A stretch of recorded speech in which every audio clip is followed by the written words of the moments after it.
Okay, we have a rule that we talk about when we're planning within our business. And I'm talking to some of our advisory board members about where we're going to focus our time. And not all, like Joe Polish always says, was the juice worth the squeeze? Like, was the work worth the results?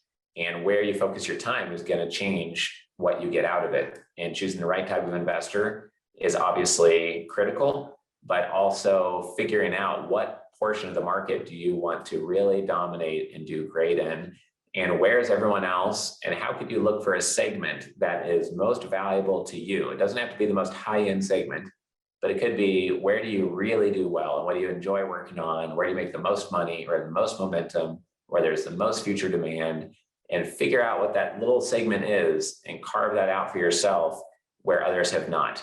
And in a book, Mastering the Rockefeller Habits, Vern Harnish talks about the 770 rule, that when Apple had 7% market share, they had 51% of the profits in the market.